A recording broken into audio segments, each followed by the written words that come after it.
Y'all, so I guess people coming at Deion's daughter because she said she made some comments about JSU. Let's see what she has to say, man. Let's see what she did. Like the decision your dad made to go to Denver?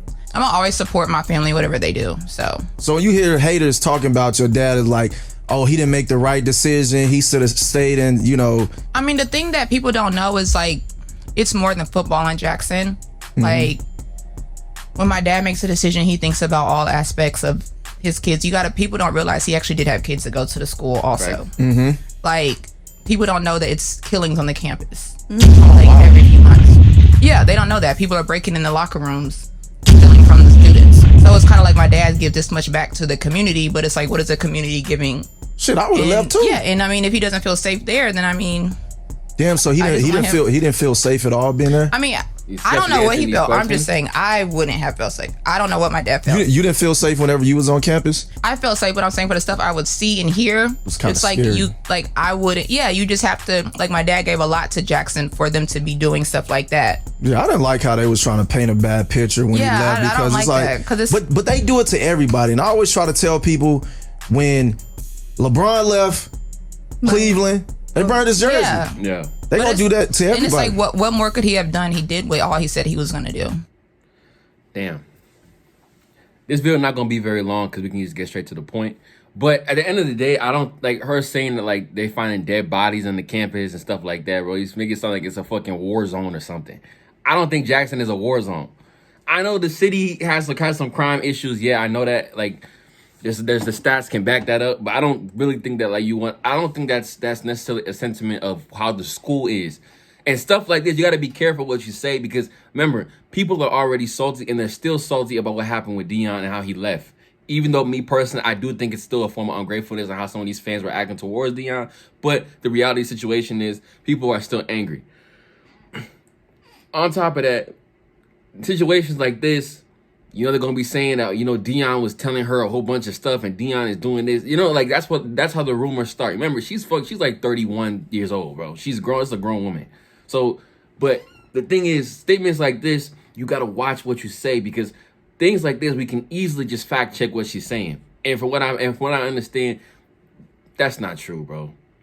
I don't think they are finding dead bodies all over the school like it was a fucking war zone.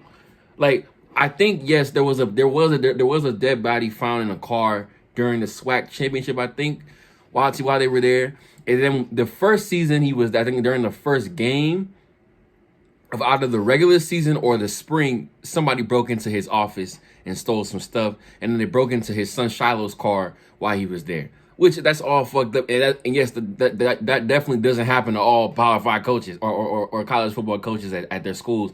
Of them having to worry about somebody breaking into their office during a game.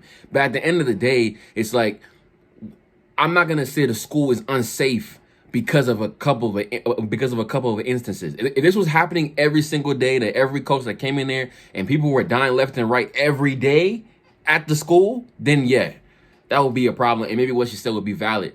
But after this, she also did apologize for what she said. And then, you know, Deion, I think before he even knew what was going on, him just seeing his daughter's name being thrown around, Deion kind of came to her defense, was like, hey, that's my daughter y'all talking about, watch your mouth. Or because no subliminal shots, because my receipts won't be as subliminal either. You know, just trying to defend his daughter, which I understand. That's your daughter, that's your child.